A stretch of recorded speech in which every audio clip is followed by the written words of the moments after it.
Iran और Israel के बीच तनाव लगातार बढ़ता जा रहा है। इजराइल और ईरान एक दूसरे पर लगातार हवाई हमले कर रही हैं। इसी बीच अमेरिका भी इस जंग में कूदने की तैयारी कर रहा है। अमेरिका के इस जंग में कूदने की संभावना के बीच ईरान के supreme leader Ayatollah Ali Khamenei ने अमेरिकी राष्ट्रपति ट्रंप की धमकियों का जवाब दिया है। खामेनी ने कहा कि ईरान कभी सरेंडर नहीं करेगा। इसके साथ ही खामेनी ने चेतावनी दी है कि अमेरिकी सैन्य दखल से अमेरिका को काफी नुकसान होगा। खामेनी ने इजरायली हमले के बाद ईरानी जनता से कहा कि राष्ट्र थोपे गए युद्ध या शांति के आगे नहीं झुकेगा। ईरान और इजराइल में जारी टकराव के बीच अमेरिका भी इस जंग में खुलकर कूदने की धमकी दे रहा है। इसके खिलाफ ही आयतुल्लाह अली खामेनी सामने आए हैं और उन्होंने अमेरिका और इजराइल दोनों को चेतावनी दी है।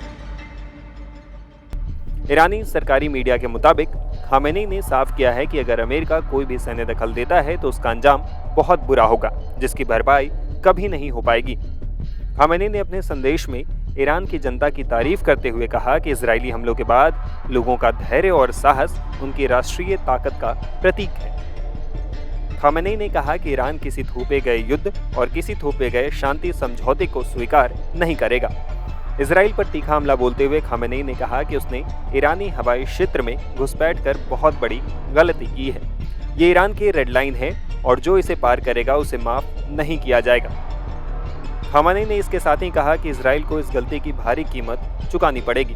खामेनी का यह बयान अमेरिकी राष्ट्रपति डोनाल्ड ट्रंप के उस बयान के बाद आया है जिसमें ट्रंप ने कहा था कि अमेरिका जानता है कि खामेनी कहाँ छिपे हैं, लेकिन उन्हें कभी मारने का इरादा नहीं है। इस पर खामेनी ने कहा कि जो लोग ईरान के इतिहास को जानते हैं वो धमकियों की भाषा नहीं बोलते। ईरान और इजराइल के बीच जारी तनाव को लेकर रक्षा विशेषज्ञ क्या सोचते हैं, आइए जानते हैं।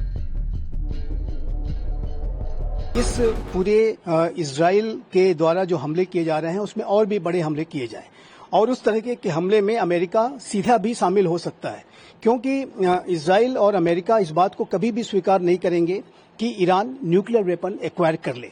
और यदि अमेरिका को और इजराइल को इस बात के असेसमेंट्स होते हैं कि ईरान अपने यूरेनियम एनरिचमेंट को और तेज गति से उसने आगे बढ़ाया है और अपने नाभिकीय अस्त्रों के टेस्टिंग की तरफ वो बढ़ रहा है, तो ऐसे में उसके जो डीप अंडरग्राउंड जो न्यूक्लियर फैसिलिटीज हैं उसको तबाह करने में अमेरिका अपने अर्थ पेनेट्रेटिंग जो बंकर बस्टर बॉम्ब्स हैं उसका इस्तेमाल कर सकता है और ईरान को उसके न्यूक्लियर एम्बिशन से रोकने के लिए अमेरिका भी कोई सीधी कार्रवाई कर सकता है। इस बात की प्रबल संभावना दिखाई देती है। अब ये डिपेंड करता है कि ईरान का अगला रुख क्या होगा।